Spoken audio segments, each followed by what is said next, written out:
ఉత్తర ద్వార దర్శనం అంటే ఏమిటి? దానిలోని ఆంతర్యం ఏమిటి? శ్రీమన్నారాయణుడు కొలువుండే శ్రీ వైకుంఠ మహానగరం నిత్య విభూతి, పరమపథము, పరమధామము, పరమవ్యోమ అనే పేర్లతో కీర్తించబడుతుంది. వైకుంఠము అనగా ఎటువంటి దివ్యశక్తులకు కూడా లొంగనిది, తన ప్రాభవాన్ని తగ్గించగల, తప్పించగల ఏ శక్తి దాని ముందర లేవు. ఆ పరమపథం శక్తి అన్ని లోకాలలో, విభూతులలో, వైభవాలలో తన ప్రత్యేకతను చాటుకుంటుంది. ఎటువంటి వారైనా చివరకు కోరుకునేది పరమపదాన్నే. పరమపదమునకు మించిన ఉత్తమ స్థానం మరొకటి లేదు. పరమాత్మ తన పరిపూర్ణ పరివారంతో అక్కడ వేంచేసి ఉంటాడు. వైకుంఠ నగరంలో అనంతమైన మణిస్తంభములతో నిర్మించబడిన మహామణిమంటపమున మధ్యలో అన్నిటికంటే క్రింద కూర్మనాథుడు ఉంటాడు. అతన్ని ఆధారం చేసుకుని మహాదిగ్గజములు ఈ బ్రహ్మాండాన్ని మోస్తుంటాయి. ఆ దిగ్గజముల మీద అద్భుతమైన మహాపద్మం ఉంటుంది. ఆ మహాపద్మం మీద అనంతమైన పాదములు గల సింహాసనం ఉంటుంది. ఆ సింహాసనం మీద 1000 పడగలతో ఆదిశేషుడు విరాజిల్లుతుంటాడు. అతనిపైన పరమాత్మ శయనించి ఉంటాడు. వైకుంఠానికి వెళ్ళిన వారందరూ పరమాత్మ సేవ చెయ్యగల అదృష్టాన్ని పొందలేరు.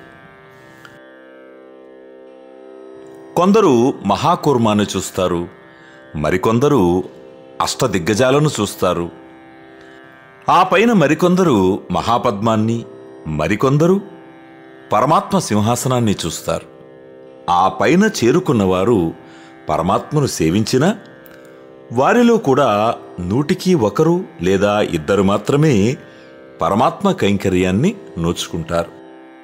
వైకుంఠాన్ని చేరిన ప్రతివారు పరమాత్మను దర్శించలేరు. దర్శించిన ప్రతివారు ఆయన కైంకర్యాన్ని చేరలేరు. పరమాత్మను సేవించటానికి కావలసిన అనన్యమైన భక్తితో కూడుకున్న జ్ఞానము గలవారు మాత్రమే భగవంతుని దర్శించుకోగలరు, సేవించుకోగలరు.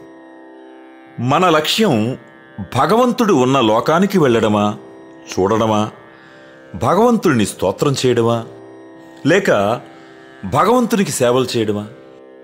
భగవంతుడు ఉన్న లోకానికి వెళ్ళడం దక్షిణ ద్వారం, భగవంతుని చూడడం తూర్పు ద్వారం, భగవంతుణ్ణి కీర్తించటం పశ్చిమ ద్వారం, భగవంతుని సేవించటం అనగా కైంకర్యం చేయడం ఉత్తర ద్వారం. ఈ విషయాన్ని బ్రహ్మపురాణం, పద్మపురాణం, బ్రహ్మ వైవర్త పురాణాలలో చాలా వివరంగా అందించారు. వైకుంఠం చేరుకోగలగాలి అని చాలామంది కలలు కంటూ ఉంటారు. వారి లక్ష్యం వైకుంఠాన్ని చేరడం మాత్రమే. మరికొందరు వైకుంఠం వెళ్ళాలి, పరమాత్మను సేవించాలి అని కోరుకుంటారు. వీరి లక్ష్యం పరమాత్మ దర్శనం. వైకుంఠంలో స్వామి ముందర నిలబడి ఆయనను స్తుతించాలి అని మరికొందరు కోరుతారు. వారి లక్ష్యం పరమాత్మ స్తుతి మాత్రమే. ఇటువంటి వారు కాక తాము అన్ని కైంకర్యాలు పరమాత్మకే చెయ్యాలి, అది కూడా పరమాత్మ చెప్పి చేయించుకోవాలి అని కోరుకునేవారు 1000 కోట్లలో 1 మాత్రమే ఉంటారు. అటువంటి వారి గురించే ఆండాళ్ళమ్మ అంటే గోదాదేవి తిరుప్పావైలో ఉనకేనాం ఆడ్చేయవోం అని పలికింది. అనగా నీకే మేము అంతరంగ కైంకర్యాలు చెయ్యాలి అని. అలాగే మత్తనం కామంగళ్ మాత్తు అని పలికింది. అనగా ఇంతకంటే వేరే కోరికలు మాకు వద్దు అని ఆండాళ్ళమ్మ కోరింది. ఆండాళ్ళమ్మ వైకుంఠాన్ని కోరలేదు, స్వామి దర్శనాన్ని కోరలేదు, స్వామి స్తుతిని కోరలేదు, స్వామి కైంకర్యాన్ని కోరింది. నీవేమీ వద్దయ్యా, నీ కైంకర్యం చాలు అని అనగలగాలి. అందుకే పరమాత్మ వైకుంఠం ఇస్తాను అంటే హనుమంతుడు తనకు వైకుంఠం వద్దు, నీ సేవ కావాలి అని కోరుకున్నాడు.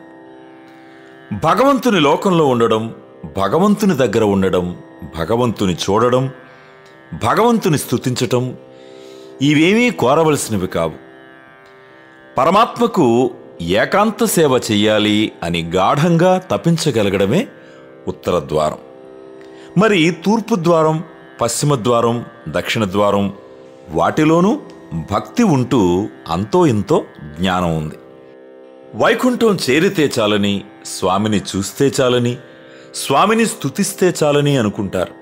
ఇవన్నీ శాశ్వతం కాదు.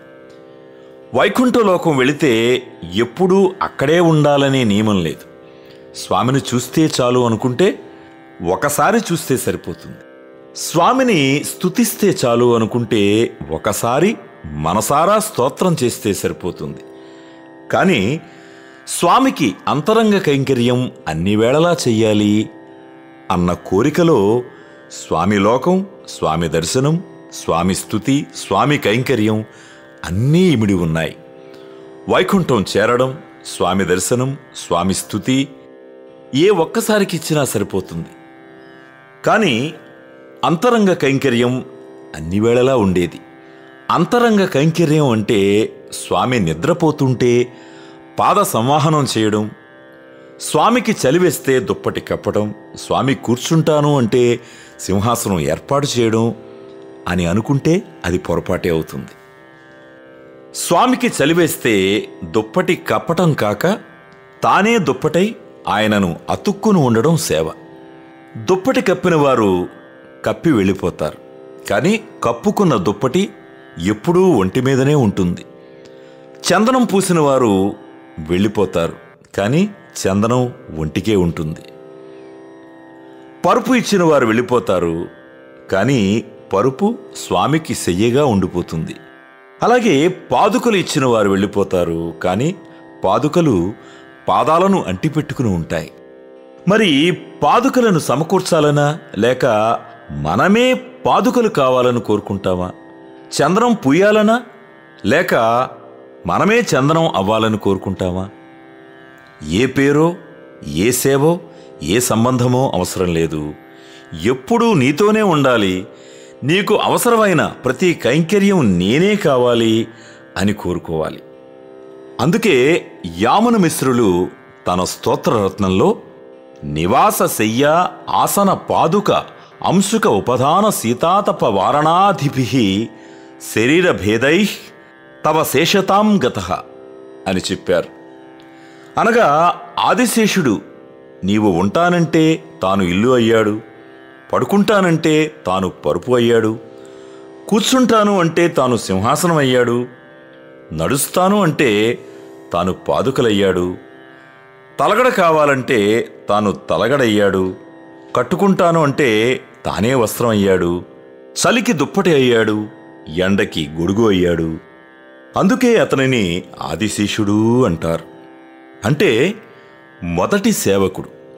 చలివేస్తే దుప్పటి ఇచ్చినవాడు సేవకుడు కాదు, తానే దుప్పటి కావాలి. ఇది వైకుంఠ ఏకాదశి నాటి ఉత్తర ద్వార దర్శనంలోని పరమార్థం. శుభమస్తు. ఓం నమో నారాయణాయ.